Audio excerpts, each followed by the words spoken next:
Good afternoon. My name is Biggenden. I'm the co-founder of Nephos Technologies.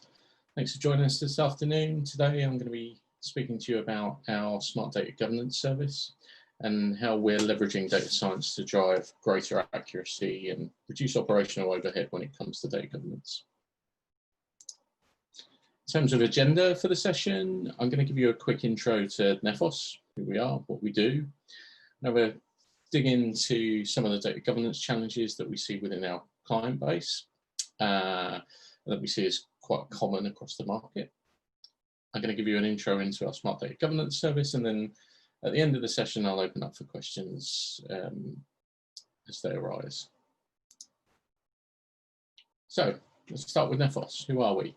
So as a business, we were founded in 2013, and we're a specialist data services integrator. We're focused on helping effectively large companies solve complex data problems. We're very consulting-led in our approach, which means a great deal of our work focuses on helping customers to develop and execute on their data strategies. And I'll talk a little bit more about that in a little while.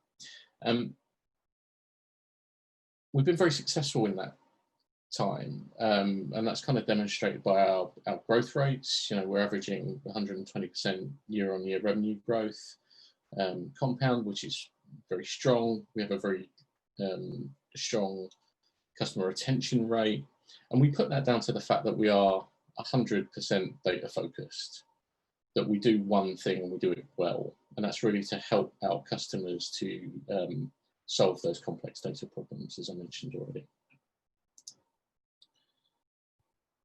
We came to market based on the belief that actually most businesses are being driven by data these days in one form or another. It pretty much drives all business decisions.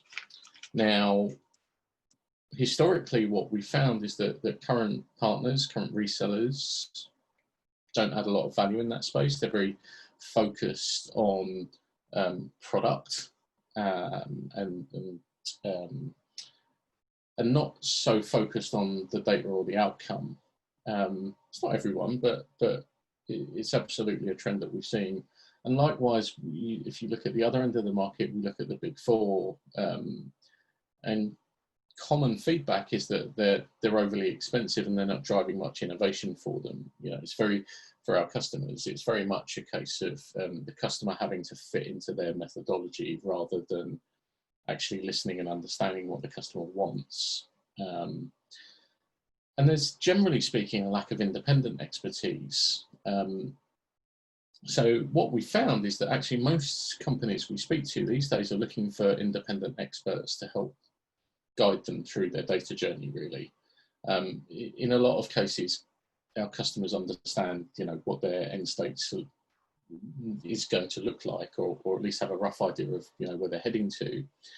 And they've got a reasonable idea as to where they are today, but getting from point A to point B is a challenge for them, particularly when there's a lot of new technology sets and a lot of new approaches that could be leveraged that maybe they don't have experience of, or they don't have manpower to go and deliver on and research at the same time that they're trying to keep the lights running, keep the lights on and the business running, rather.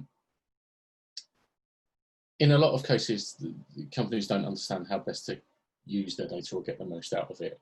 Now, that could be from an infrastructure standpoint, it could be from a data science perspective, and in some cases, it's neither of those things, and it's about data governance and controlling data. So over the past 8 years, we've kind of developed our own data services framework that we believe is critical to the successful execution of any data services strategy. There's three core aspects to that, if you like. Now, the first is around data processing and storage. So, this is really all about how we help our customers to better store, process, protect data. How do we do that more effectively? How do we consolidate and centralize our data so that we can more effectively process it and drive more value from it? And we really look to simplify that model and drive performance gains, cost reduction through consolidation of infrastructure. Once we've got that data there, we need to make sure it's secure. So the second kind of component part, which is obviously what we're going to be talking about today in more detail, is how do we provide data governance across that environment to make sure that our prize assets are secured in one way or another. And once we've done that, we then look at this kind of data analytics, data services model, where we consider really how we start to automate things like the data science programs to reduce time to value for those kind of AI, ML, deep learning programs. How do we monetize our data? How do we democratize our data? Because that's really our key asset these days. Over the course of time, that model and our approach has led us to be trusted by a number of customers in pretty much every single market that you can imagine. What's common across all of them is the fact that they all have a data challenge of one form or another. So whether that's Genomics England, for example, where we've helped transform the way that they store and process genome sequencing and make that process more efficient and more scalable for them. You know, we actually now manage nearly 70 petabytes worth of genome sequencing data. In the process, we've reduced their cost base by a little over 50%, and we've halved data processing times at the same time. So twice as performant, half the cost. And we help run that environment for them. Or whether you look at the likes of WSP, one of the world's largest engineering firms, where we've basically provided a global infrastructure platform to centralize BIM data and enable them to collaborate across the world in that one platform. Or the likes of CMC Markets, where we've been more engaged with shared storage platforms, shared storage delivery and performance storage delivery for AI initiatives, as well as providing almost like a DevOps on demand type platform for them to help accelerate time to value for their machine learning projects. What cuts across all of these guys is that, you know, as I say, they're looking to better store, process, protect data. They're looking to get more value from data. And that's really what we keep coming back to. As I mentioned at the start, we're very consultancy-led in our approach. We have a number of kind of predefined offerings there that we call our smart services. These are expanding all the time, but they've been developed over the last 8 years based on our experience really of delivering transformational programs at scale for our customers. Now, these vary depending on focus areas. So some of these services like Smart Data Object, Smart File Audit, are more around the data storage and data processing aspect. So these are really looking at how do we take your current infrastructure and optimize that to support new initiatives really. We have things like our Smart Cloud strategy, which is all around helping define roadmaps for cloud utilization within workloads. So how do we help move you to that next stage of your infrastructure journey? We have our Smart Data strategy and soon to be our data maturity service, where we look at developing or working with you to develop data services strategies to drive value for AI, ML, deep learning type programs. And then we have things like data migration, which is more of a functional doing, if you like, of migrating data into the new world once we've established a strategy and executed on it. The last piece of that puzzle, and the reason I've left this to last, is our Smart Discovery service. And I've left that till last because that's actually kind of where it's the bedrock, if you like, of our Smart Data Governance service. It's kind of where that came from originally. And I'm just going to touch on that slightly first before I move into Smart Data Governance. A Smart Discovery service is all about providing you visibility into your data assets in terms of risk, right? So what we do is effectively discover and classify data across public and private cloud infrastructures, structured and unstructured data sets, and we look to identify risk associated to that. Now, part of that is related to the data itself. So, you know, that's that discovery and classification piece. But also what we do as part of that is consider the environment itself, particularly when it comes to cloud services, because we are seeing an increasing demand, and this is absolutely being accelerated as part of people's response to CV-19. We are absolutely seeing demand for organizations to gain visibility into what data is migrating and moving into cloud, how it's being controlled, how it's being configured, and whether there are any risks associated to that.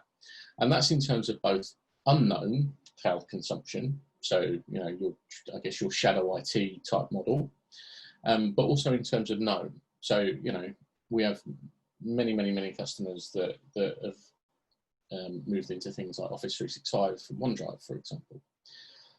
We still need to control that environment. We still need to understand the configuration model and any risks that we're exposed to as a result of poor configuration.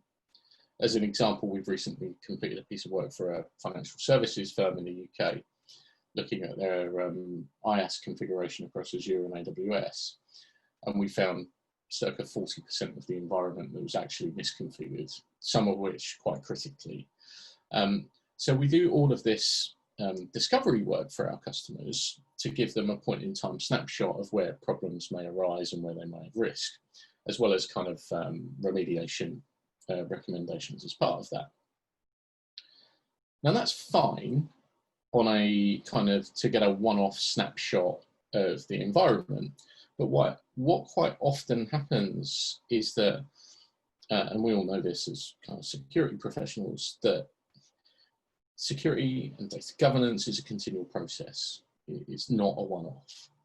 So actually we need to turn that into a consistently delivered continual model to be able to apply data governance consistently across time. So that's really where our Smart Data Governance service was born from. And I'm going to go into that a little now. Effectively, our Smart Data Governance service is a centralized as a service offering that gives you that continual visibility and control over your governance, data governance. We have often seen with customers, just going into some of the challenges that we see, that delivering this today is quite slow. It's quite a manual process. It's quite cumbersome. And not only is it quite slow and cumbersome, it's that problem's kind of compounded by the fact that the data landscape's ever changing, right? I mean, we all know that the volume of data that we're generating is rapidly growing over time.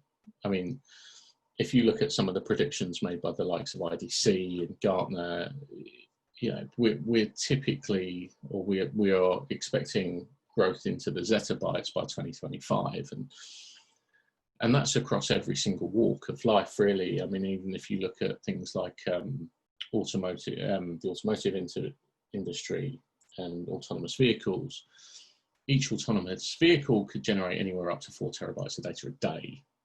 You know, so actually we've got this changing landscape. We've got this massive data and this sprawl with growth at unstoppable rates. We still need to control the data. We still need to understand our risk profile, particularly with more and more regulation coming across the hill. You know, we've already seen GDPR, we've seen CCPA and HIPAA in the US. There will inevitably be more to come. So actually, we still need to get a good grip of our data across that piece. When we look at traditional environments and how people have done this today, they're only about 80% accuracy. And that's typically driven by the fact that most of these platforms are regex based. which, you know, regex has its place, but by the same token, when you're doing this at scale, when you're doing it against the backdrop of kind of constantly moving feast that is the infrastructure that you need to support, it's very difficult to keep that process running accurately. What that typically leads to is a mass and sprawl of tool sets, you know, covering, you know, on-premise infrastructure, in-cloud infrastructure, structured data, unstructured file data. You know, there's a mass of tools that people amass to try and cope with this, and typically it doesn't fill all of the gaps. So it becomes not only really a slower manual process, but a really expensive one to get right. And that's kind of a problem that's only going to continue. When you think about the sprawl in terms of the data itself, you know, the problem gets compounded, right? If we look at the various types of data that we have out there in the business, you know, we're typically seeing that some of the traditional tool sets, they'll either be built, if they're more legacy, if they're slightly older tools, we'll see that they're built more for on-premise structured data sets, right? I want a database to be able to scan and I can check that, that's fine. Or I want a file server and I can check that, that's fine, but I can't do both. Then you throw into the mix things like Office 365, OneDrive for Business, Salesforce.com, Workday, all of those SaaS platforms. These traditional tools have no capability in that space. So what ends up happening is you end up buying another one, a different one, to cover the cloud component. And sometimes that goes further. And we've run into customers already where we've seen tools for cloud, tools for on-premise, tools for permissioning, tools for structured data sets, tools for file storage, you know, and there's 4 or 5 or 6 different platforms in place to try and give this coverage, and managing it is just really onerous, really, really onerous. And that's only going to get worse over time, right? It causes problems. One of the biggest challenges we see, and this, you know, the purpose of the webinar was to talk somewhat about how we leverage data science to deliver this. One of the big challenges, or some of the big challenges, and this speaks to the accuracy issue that I've already mentioned, is that a lot of these traditional tools use regex. They're typically only accurate up to about 80%, and really difficult to scale. And when your data is changing constantly, it's really hard to keep on top of it. And that's one of the reasons why we kind of advocate that we need a more data science approach to this. We need an automated approach to this. We need to be able to train a system or a series of systems on the data itself to make more dynamic calls about our data governance situation. So that's a real big challenge. What we see typically is that these traditional tool sets struggle to find PII or differentiate between PII data and contextual data. What the impact of that is that actually someone then has to manually trawl through all of this and make a judgment call. They struggle to be able to search at scale and across these different platforms. They struggle to be able to find data by person. And this goes back to the scaling and accuracy issue, right? They struggle to be able to do that at scale. Typically, what we also find, and I've mentioned this already, that these platforms have limited data source coverage. So what I mean by that, going back to the previous slide, is we have loads and loads of different types of data stored in lots and lots of different places. So we need one view. We can't have 5 views that we then have to consolidate and look at again and make a judgment call on. So we need better coverage over those data sources. And the last point of that is that typically none of these things operationalize privacy compliance. So they'll perfectly happily go and run a discovery exercise on a data set. They'll find data, they'll identify that data, but they don't do anything with it. It's then down to you to go and fix that issue, or go and identify the file sets, for example, and go and resolve those. So there's kind of a follow-on step that's missing as well in terms of actual enforcement of a policy, and that's a huge challenge for a lot of our customers right now. The other issue that we see is around that enforcement space. So if we wind the clock back, for example, there was a clear perimeter, right, in the environment. If you look at the image on the left, we used to have a clear boundary around the data center. Data was really easily controllable. You know, generally the biggest threats were from inside the business, right?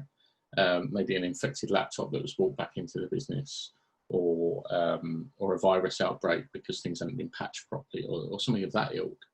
USB sticks and endpoint security, that kind of model. Part of the reason why it was simpler is because we had that clear perimeter that we could stop. It was all port and protocol driven. To an extent, it gets to an application level where you start looking at next-gen platforms like Palo Alto. But where we are now is that we have this real grey area, and there really is no perimeter anymore, right? Again, once we look at CV19 and the impact that's having, this is getting worse by the day.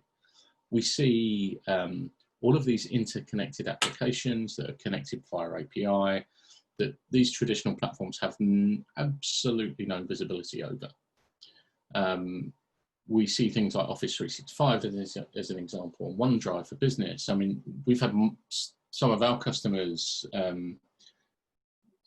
moving data into OneDrive, moving data into Dropbox, moving data into Box, because they can't get enough remote access into the environment where they've had to send all their workers home through CV19. They can't support that remote access requirement properly, and it's impacting their users and their ability to work. So they've started moving data into the cloud a lot faster than they would have previously. Now, I totally appreciate that that's a situation that people are in, and they're having to deal with it, and they're doing the best they can. But quite often it's done without the controls in place that you would normally expect, and that no doubt they would put in place if they had more time. But this kind of environment where we have all of these interconnected applications and we have data moving across all of them makes this all the more challenging to then enforce policy against. So if we don't classify and discover our data, we can't enforce this either. So we need to go and discover the data, we need to classify it, and then we need to be able to automate enforcement to make sure that data that we have in this new world is moving to the places that it should be, and that we're not opening up the business to risk. So how do we do that? How do we deliver some meaningful insights when it comes to data governance? And this is where our Smart Data Governance service fits, right? Ultimately, it's an end-to-end service. We utilize data science, as I've mentioned already, to then go and operationalize that data governance framework. It's a continuation of our Smart Discovery service. It's an end-to-end managed service. So, you know, whether we do this in your environment, as we've done for some customers, or whether we do it in our environment, we effectively provide you the end-to-end governance platform to be able to go and discover, classify, and enforce policy on your data. There's some key principles to that, and these are really important to the service being successful. The first thing is that there's no third-party access to your data. So as Nephos, we don't have any direct access to your data. The service in that sense is transparent. You maintain control. You maintain control of the policies, and we enforce them for you. So as an example, we have one customer at the moment, and part of their policy, you know, a P1 in effect critical violation is something like open access to PII data, i.e. if we have data stored in OneDrive for Business and that's open to the outside world, that's a critical violation for PII data, as an example. So we work with you through this process to build those policy sets, translate your policies into the technology to be able to enforce them. But ultimately, they're yours. What we're not saying is that we replace that function for you. We're giving you the operational tooling and the platform to be able to go and run this more efficiently, and typically at lower cost than you would do yourself. We have full audit control, so we can see exactly what's being done in the system and how and who and all of that good stuff. And the net gain is typically that we're able to provide faster response times to things like compliance requests. So if you look at something like a DSAR under GDPR terms, we're able to fulfill that in something like 3 clicks, right? So we can deliver a much faster response using the data science techniques that we have in the platforms and in the service. The goal is to remove that operational burden, remove resource fatigue, freeing your guys up really to focus on the policy and the control component.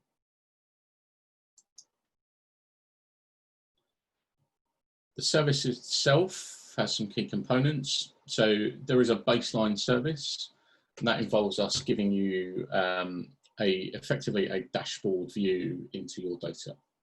So you effectively have a red, amber, green view of the data that we've scanned, that we've discovered, that we've classified, to very quickly show you areas of potential risk when it comes to policy violation. As part of that platform, we give you the discovery and classification capabilities, and that cuts across structured, unstructured, in cloud and on-premise. We provide reporting as part of that component as well, as part of the base service. And we also provide some enforcement capabilities through some SASE technologies. And that's really about automating enforcement in line with your policies. So, if, for example, you have a confidential file that contains PII data stored on a local file server, and one of your users copies it to corporate Dropbox, for example, and then tries to move that to personal Dropbox, we may prevent that from happening, as an example. There are a number of others, but ultimately that's about providing that automated enforcement to secure some of your core asset. Alongside that, we have some optional modules. There's 3 component parts to this currently. The first is around identity access management. So, that's bringing in the likes of MFA, looking at things like access permissions and privilege management. So that's one additional module, again, optional. If you already use something like Okta, we can integrate with that. And the other piece, most significantly, is a TNA, so Zero Trust Network Access. So again, this is about securing data in motion and securing access to that data based on discovery, classification, based policies. So we want to identify the data, we want to classify it, and then we want to enforce policy accordingly. So in terms of things like access. The final piece is around log management. Now, most customers kind of already have that covered, but it is an area that we're able to add and provide as part of the service also. Again, which is why it's an optional extra in terms of functionality, rather than mandatory. All of this is delivered back as a single managed service, where we provide operational support, change management, service management for the overall platform, integrating and working in with your team.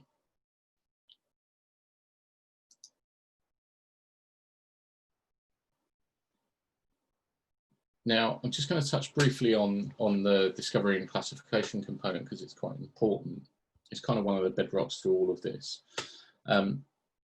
We cover quite a broad range when it comes to the classifications that we can make. So we're able to look at things like DSAR and ROPA, for example, under GDPR terms. So, right of processing.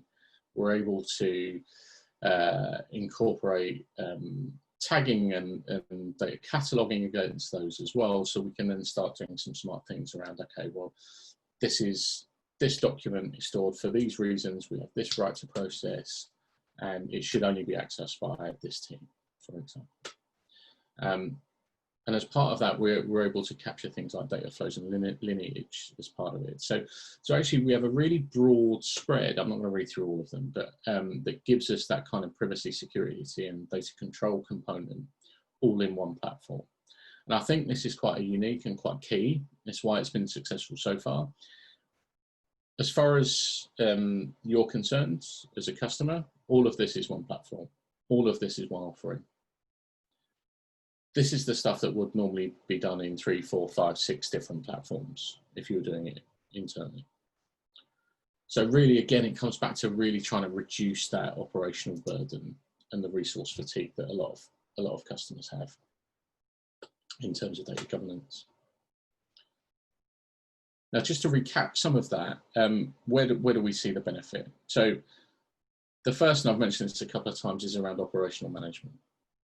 So our service takes care of that operational burden of managing the data governance process so that you guys can concentrate on developing policy, managing internal stakeholders, and delivering some value back to the business, rather than focusing on the underlying infrastructure that you're using to go and deliver this. Do I have enough tool sets? I need another person to go and trawl through this data, etc., etc. We take that management burden over and away from you guys so that you can focus on what's key. So that's the first thing of note. The second is the introduction and the use of data science in the approach. And this is key.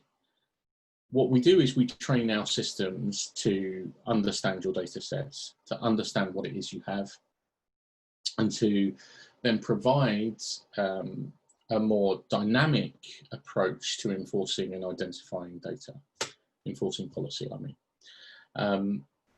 That's a real big differentiator in terms of the platform. It increases our response accuracy. It's what enables us to automate the enforcement of processes, because we have confidence that actually the data that we're discovering is correctly classified. I guess it's that old junk in, junk out thing, right? If we've discovered the data and we misclassify it, the whole system breaks down. The use of AI, the use of machine learning techniques in the platform enables us to overcome that. That's what gives us a much, much higher level of accuracy to be able to make sure that we're responding accordingly and we're enforcing the right policies. We include, as part of the platform, consistent monthly reporting. So we deliver for you monthly violation reports, depending on the SLA that we're responding to. We have one customer, for example, where we're providing critical violation reports within an hour. Now, that's quite an aggressive timescale to go and deliver reporting on when you've got potential violations, right?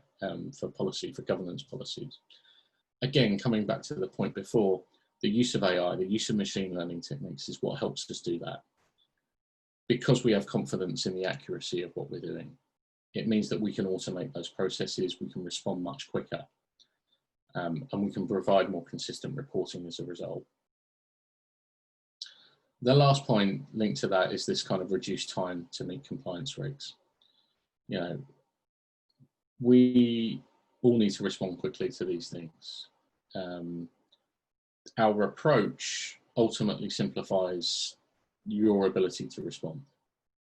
So if, for example, you have a right to be forgotten request or a DSAR request, then actually for us to be able to respond in 1 hour, 2 hour versus 2 weeks, 4 weeks, is significant.